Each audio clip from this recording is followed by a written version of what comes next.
Bienvenidos, mentes inquietas. En el capítulo de hoy vamos a explorar la primera fuerza militar permanente en Europa Occidental desde las legiones del Imperio Romano, los tercios españoles. Vamos a ver cómo se crearon, el origen de su nombre, su organización, su reclutamiento y, por último, cómo desplegaban en batalla. Las marcas de tiempo de cada uno de estos capítulos están en la descripción.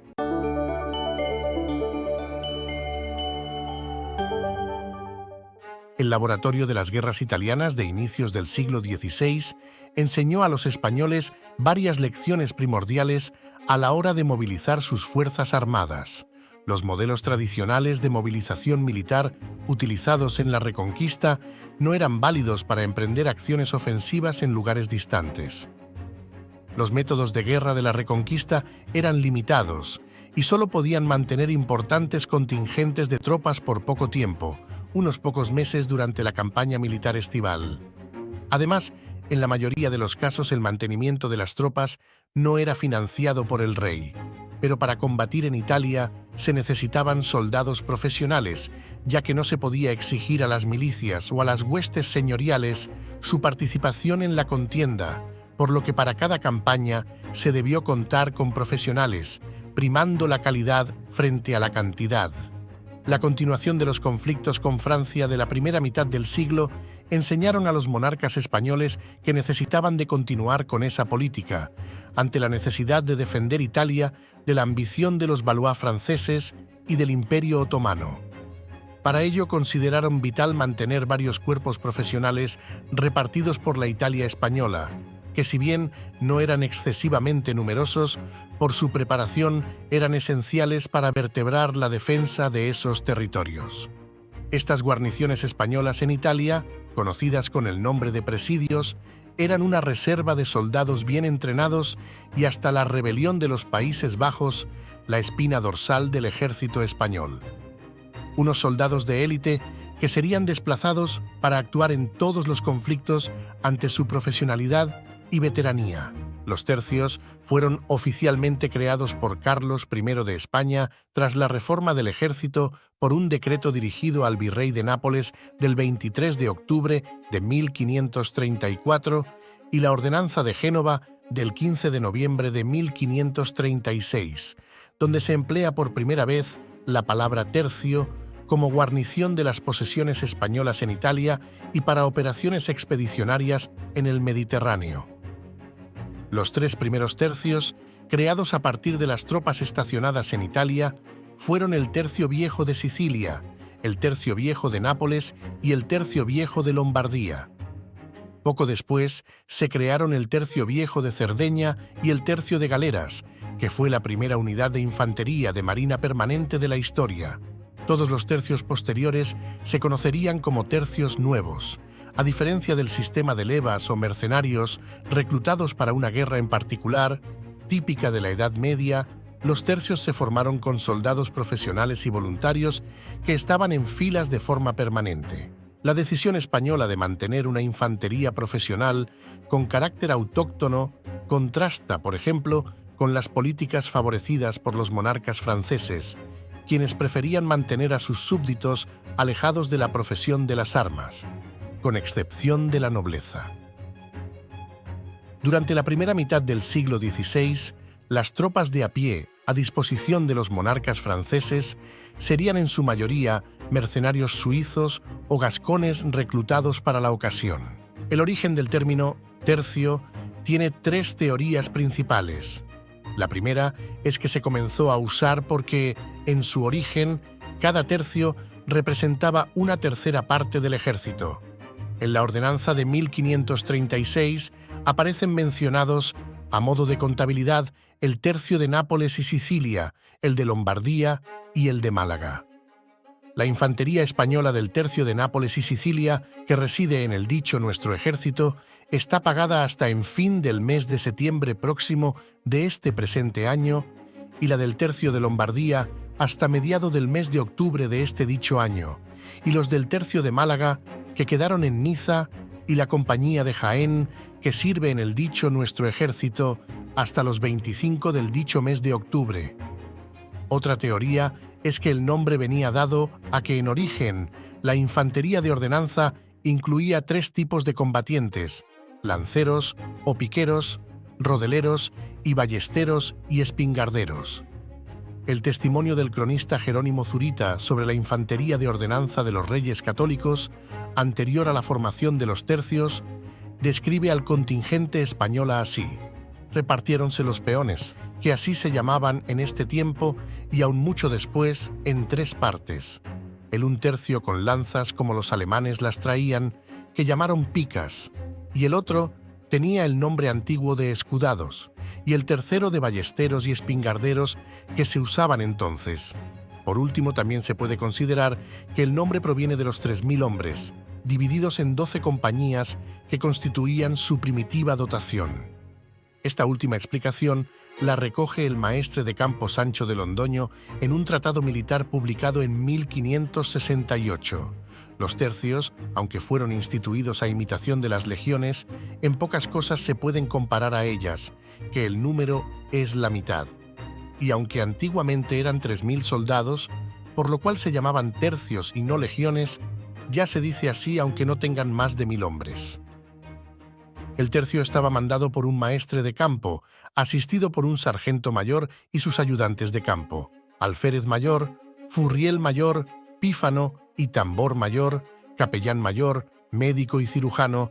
En total, unos 30 hombres componían el mando del tercio. El maestre de campo era designado por el rey. Contaba con una guardia personal de 8 alabarderos. Para lograr este distinguido cargo, era necesario haber cumplido una larga carrera militar, habiendo logrado en ella fama y reconocimiento, llegando su nombre a oídos del rey. En principio, solían ponerlos al cargo de una unidad formada por tropas extranjeras, y cuando demostraba su valía, se le daba un tercio de españoles. Muchos tercios tenían el nombre de sus lugares de origen, pero había un número considerable de ellos que adoptaban el nombre y apellidos de sus maestres de campo, como puede ser el tercio Lope de Figueroa, Juan del Águila, Sancho de Londoño, Sancho Dávila, Julián Romero, Rodrigo López de Quiroga y Álvaro de Sande. El sargento mayor era el ayudante principal del maestre de campo, el segundo al mando. No tenía escolta propia como el maestre, pero sí tenía potestad sobre el resto de capitanes y se encargaba de transmitir las órdenes del maestre. Era el alma del tercio. Su primer cometido era disponer las órdenes de marcha y de combate del tercio y de mantener el orden y la formación de la unidad. El alférez mayor era el encargado de llevar la enseña del tercio. No la llevaba personalmente, sino que era llevada por un escolta. Un grupo de unos 20 entretenidos, aspirantes a algún oficio o cargo y reformados, oficiales que no tenían mando, actuaban como una plana mayor, encargándose de las tareas logísticas burocráticas y del día a día de la unidad. Al frente estaba el capitán mayor, que ejercía las funciones de jefe de Estado Mayor. También solía haber expertos en artillería, caballería e ingenieros. El encargado de la disciplina y el orden era el barracelo, término de origen italiano, que viene a significar capitán de alguaciles, que más tarde en Flandes pasó a llamarse preboste. Era el jefe de la policía militar del tercio. Contaba con 5 alguaciles y un verdugo a su cargo. Los tambores eran los encargados de transmitir las órdenes en el combate utilizando sus instrumentos. El tambor mayor hacía sonar su gran tambor o atambor para ayudar a las tropas del tercio a formar, marchar o combatir en el orden correcto, en coordinación con los tambores de cada compañía. Por último, el furriel mayor era el encargado de la intendencia, es decir, de alojar a los soldados, de los almacenes y suministros, así como de las pagas. Cada compañía contaba además con un furriel secundario. Cada furriel llevaba las cuentas de su compañía y debía prever las necesidades de abastecimiento de su unidad. Para poder aspirar a este cargo, era necesario saber leer, escribir y tener conocimientos mínimos sobre matemáticas. No existía un cuerpo sanitario como puede haber en la actualidad. Cada tercio contaba con un solo médico profesional y un cirujano. controlaban las actuaciones de los barberos de las compañías que hacían las veces de enfermeros. Había varios hospitales de campaña, tanto en el teatro de operaciones como en los itinerarios por los que debía marchar la tropa, y un hospital general que en Flandes estuvo instalado en Malinas con capacidad para 330 camas y era costeado por una contribución que se descontaba del sueldo de cada soldado u oficial, proporcionalmente al salario. A los soldados rasos se les descontaba un real llamado real de limosna y 10 a los capitanes. Cuando un sitio se prolongaba o una campaña particularmente sangrienta aumentaba el número de los que precisaban atención médica, se establecían en puntos estratégicos hospitales especiales de campaña, o bien el ejército se incautaba de un hospital civil.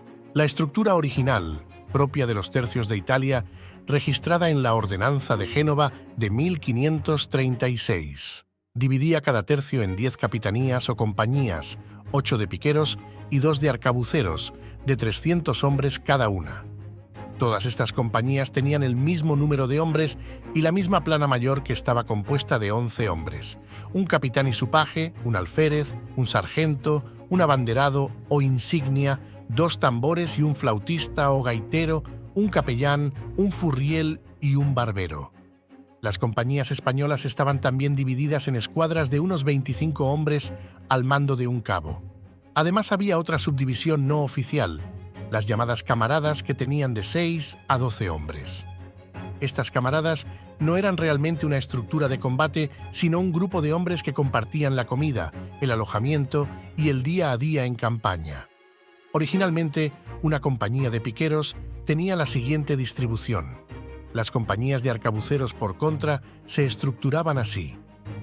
Un tercio tenía en total 3.030 hombres, 140 mandos, 1.080 coseletes, 400 piqueros secos, 1.220 arcabuceros y 190 mosqueteros. En 1567, el duque de Alba marchó a Flandes con 4 tercios que tenían oficialmente 10 compañías de piqueros y 2 compañías de arcabuceros de 250 hombres cada una. Los tercios de Italia y España seguirían con compañías de 300 hombres. Las compañías de 250 hombres estaban compuestas con la distribución que vemos en pantalla. Un tercio con 12 compañías tenía en total 3.030 hombres, 162 mandos, 1.110 coseletes, 1.080 piqueros secos, 448 arcabuceros y 230 mosqueteros. En el año 1623, todos los tercios se estandarizaron a 15 compañías mixtas, cada una con 90 arcabuceros, 50 mosqueteros y 60 piqueros. En total, 1.350 arcabuceros, 750 mosqueteros y 900 piqueros. Hay que tener en cuenta que estas cifras eran solo teóricas, reflejando una plantilla completa. La realidad fue que un tercio tenía normalmente de 1.300 a 1.500 hombres divididos entre 10 y 15 compañías. Con el paso del tiempo y consiguiente mejora de las armas de fuego, como hemos visto en nuestro vídeo, ¿por qué las armas de fuego sustituyeron al arco y la ballesta? La proporción de armas de fuego frente a las picas fue aumentando poco a poco. Los soldados españoles de los tercios eran voluntarios de cualquier origen social que pretendían ganarse la vida, adquirir honor y reputación o ascender socialmente. Posibilidades que durante mucho tiempo el ejército ofreció, por lo que no faltaron los voluntarios. Pero lo que más respaldaba el alistamiento era el hecho de que el ejército español contaba con una estructura profesional clara, en la que los ascensos y remuneraciones eran acordes al valor y la experiencia, algo regulado por las ordenanzas militares. Estos hombres convirtieron el oficio de las armas en su forma de vida. Para ello, cuando se alistaban, firmaban un compromiso que los ataba al ejército hasta que murieran o fueran licenciados por el rey. La monarquía hispánica, como primera monarquía global compuesta por múltiples territorios inconexos entre sí, adquiridos por herencia o por conquista, fue la única potencia que en el siglo XVI se debió enfrentar a esa particular problemática defensiva que otras no tenían, y la primera en tener que crear un ejército permanente y siempre movilizado que debía actuar por largos periodos de tiempo fuera de su área principal de reclutamiento. Esta realidad hizo que en España se desarrollara un sistema militar bastante diferente al resto de naciones europeas, dejando muy rápido atrás los métodos tradicionales o privados para concentrar sus recursos en la captación de soldados profesionales que solo debían rendir cuentas ante el rey y el Consejo de Guerra. Factores que hicieron que la corona creara una complicada técnica de reclutamiento directo, en un tiempo en el que los ejércitos no eran realmente permanentes y en el que el método más usado era el indirecto, mediante la acción de los particulares, ya fueran asentistas, condotieros o simples mercenarios. Este sistema de reclutamiento centralizado y controlado directamente por los estados era sin duda el más avanzado, ya que requería una administración desarrollada y moderna, la posibilidad de tener importantes cantidades de dinero en metálico para hacer frente a los costes por adelantado y fundamentalmente una organización militar profesional que mantuviera y se ocupara todo el año de los soldados. El reclutamiento en España era un monopolio real, y sin el expreso consentimiento del rey no se podía batir un tambor o arbolar una bandera para reunir soldados. Bajo el sistema administrativo, los capitanes reclutadores se concentraban en los municipios más importantes y poblados de toda Castilla. Otro elemento característico del sistema militar de los Austrias era el procedimiento de nombrar oficiales, que difería del que se empleaba en otros países. Al ser unos cuerpos profesionales, los oficiales también lo eran. Para ser nombrado oficial, al menos en teoría, y según las ordenanzas militares, se debía demostrar que al menos se había servido en el ejército 10 años. No existían escuelas de oficiales, ya que la mejor escuela era el propio ejército.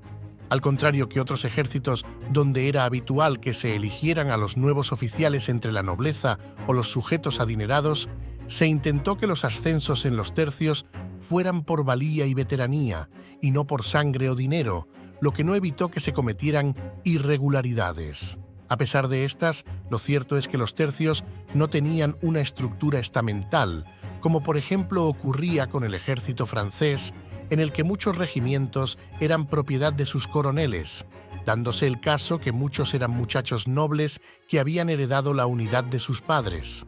En los tercios españoles no pasaba esto, y en la cúspide de los mismos podía haber sujetos de orígenes muy humildes, aunque siempre la nobleza lo tenía más fácil, ya que las ordenanzas y el propio Consejo de Guerra favorecían su ascenso, ya que a los caballeros de sangre ilustre podían ser nombrados con 5 o 6 años de servicio frente a los 10 que hemos visto.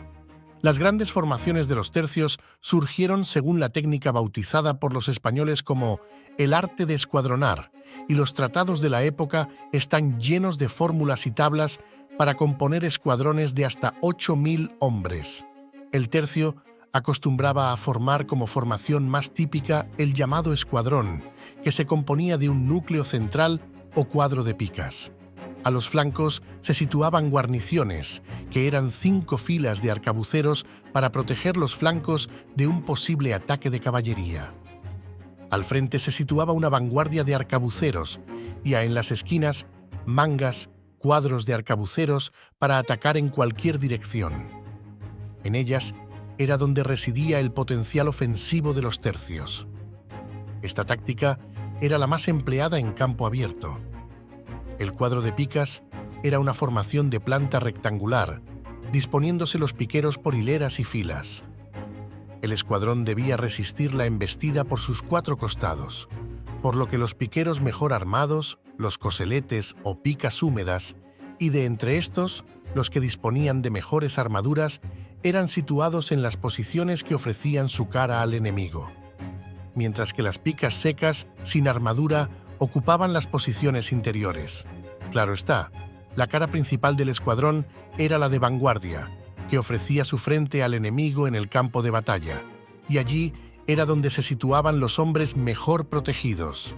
En este cometido se empleaban a los más veteranos, los soldados particulares, aventureros y otras personas de renombre, que por la calidad de sus personas merecían ese premio.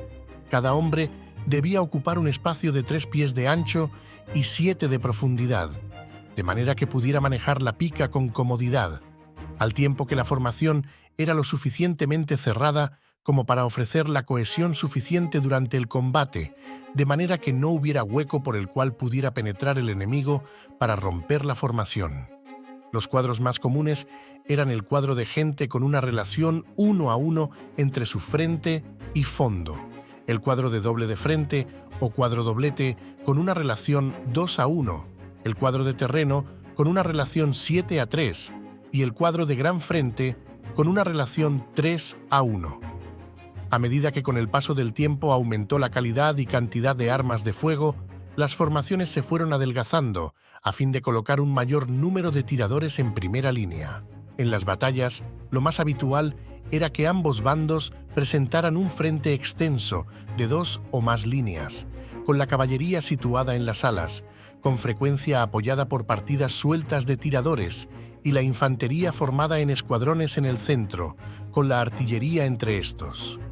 Aunque la caballería jugaba un papel importante, lo decisivo era el choque entre las respectivas infanterías. Si la caballería enemiga superaba a la propia y cargaba contra los infantes, estos la recibían calando las picas, apoyándolas en un pie y presentándolas en un ángulo de 45 grados. Mientras conservaran la calma ante el torbellino de jinetes, los soldados de los tercios eran invulnerables. El combate venía precedido por escaramuzas entre la arcabucería y la mosquetería, un tipo de lucha en la que los españoles eran maestros por su agresividad y su notable capacidad de mantener un fuego vivo y sostenido, hasta el punto de que en ocasiones ya obtuvieron la victoria en esa fase. No obstante, si el intercambio de disparos no bastaba para mantener alejados a los contendientes, se llegaba al choque entre cuadros de picas en combate cuerpo a cuerpo. Todo dependía entonces de la firmeza de los escuadrones y de su capacidad de mantener el orden y la cohesión. En estas situaciones, la infantería española se hizo legendaria por su tenacidad y sangre fría. No en vano, sus escuadrones se compararon con rocas, por su solidez. Un ejemplo lo encontramos en lo que sucedió durante la batalla de Nördlingen, en Baviera, que enfrentó en 1634, en plena Guerra de los 30 años, al ejército de Gustavo Adolfo de Suecia y el de los Habsburgo. El tercio comandado por Idiáquez se encontró en el punto central de los ataques del enemigo. Durante 6 horas, aguantó impertérrito 15 asaltos de la mejor infantería formada por el célebre Gustavo Adolfo de Suecia, una resistencia determinante para inclinar la batalla del lado católico. Un miembro del regimiento escocés de Mackay, que combatía junto a los suecos, resumió así el resultado del enfrentamiento con los españoles. De 12 compañías que tenía, quedaron solo hombres para formar una. En igual proporción, fueron demolidas las más selectas unidades del ejército sueco. En los costados, como hemos visto, se situaban soldados de arcabucería, puesto que la máxima protección que podía ofrecer una pica calada era de la distancia que ocupaban 5 arcabuceros, eran 5 hileras las que componían estas guarniciones. Eran útiles contra una carga de caballería, pues podían disparar contra los jinetes que se aproximaban al tiempo que estaban protegidos por las picas. De estas posiciones salían hombres para refrescar las mangas de arcabucería, o sea, sustituir a los compañeros, que o bien por sobrecalentamiento de sus armas, se consideraba el límite de 5 disparos seguidos, antes que el calentamiento o los residuos amenazara con inutilizar el arma, o bien por simple cansancio, debían ser sustituidos de las escaramuzas. En las 4 esquinas del cuadro de las picas se situaban las mangas. Estaban compuestas por entre 300 y 200 arcabuceros. En estas mangas de arcabuceros residía el potencial ofensivo de los tercios. Aunque en los cuadros dichas mangas aparecen en la formación inicial de combate, pegadas al escuadrón, se podían desplazar separándose del resguardo de éste, trabando la escaramuza necesaria para iniciar la batalla entre las 2 infanterías rivales. Las mangas de vanguardia eran refrescadas por las mangas de retaguardia, como también lo podían ser por las guarniciones según las ocasiones lo precisarán. Con el tiempo se fueron añadiendo mangas de mosquetería, de manera que hubo 4 mangas de arcabucería y 4 de mosquetería, o variantes de estas formaciones según las circunstancias. Por ejemplo, 4 mangas de arcabucería en las esquinas del cuadro y 2 mangas de mosquetería avanzadas en la vanguardia. Además de estas mangas, se podía destacar las denominadas mangas volantes, cuya principal función consistía en destacarse en solitario y trabar escaramuza arcabuceando al contrario, pero con la seguridad de tener en retaguardia un cuerpo firme donde refugiarse. Hay que mencionar, no obstante, que en las guerras de la época las batallas campales fueron raras. Los generales preferían evitar los enfrentamientos frontales en los que se arriesgaban a perder el grueso de sus tropas. Plegue a Dios que se haga la guerra sin batalla, que se aventura el ejército en ella, escribió el capitán Martín de Eguiluz en un libro publicado en 1592. En 1568, el duque de Alba dirigió una espectacular campaña en Flandes en la que evitó en todo momento entablar una batalla, pues carecía prácticamente de reservas y no tenía posibilidades de recibir refuerzos. En cambio, mediante una serie de acciones localizadas que le costaron apenas una quincena de bajas, logró desbaratar a las fuerzas de Luis y Guillermo de Nassau. Por otra parte, los tercios eran especialistas en operaciones audaces, como los golpes de mano nocturnos, llamados encamisadas porque los soldados se ponían camisas blancas por encima de las ropas para distinguirse entre sí en la oscuridad. Tan típicas eran que cuando Sir Roger Williams, un veterano de esas guerras, donde por cierto combatió en ambos bandos, quiso describirlas, falto de palabras en inglés, las denominó camisadoes. En 1572, el maestre de campo Julián Romero dirigió un asalto nocturno contra un campamento del príncipe de Orange. 400 arcabuceros, guiados por 4 capitanes, con el apoyo a distancia de varios cientos de infantes, llevaron a cabo el ataque nocturno en el que durante 1 hora mataron a 300 enemigos antes de retirarse. En la operación, los españoles perdieron 60 hombres, principalmente por no obedecer la señal de repliegue. En la práctica, la mayoría de los choques se centraron en la defensa o el ataque de núcleos urbanos. En la defensa de ciudades, los españoles destacaban por su tesón en pelear palmo a palmo. En los cercos que organizaban, la violencia de sus asaltos era bien conocida. En suma, contra lo que ha mantenido durante decenios una doctrina pertinaz, los tercios eran un instrumento con gran capacidad de maniobra ante las más diversas eventualidades y que aprovechaban al máximo el potencial de los distintos tipos de armas, lo que, entre otros factores, explica su asombrosa longevidad como unidades de primera clase. Gracias por acompañarnos en La Mente Inquieta, tu puerta a la curiosidad intelectual. Esperamos que hayáis disfrutado explorando el tema de hoy con nosotros. Sigamos expandiendo nuestras mentes y descubriendo juntos el fascinante mundo que nos rodea.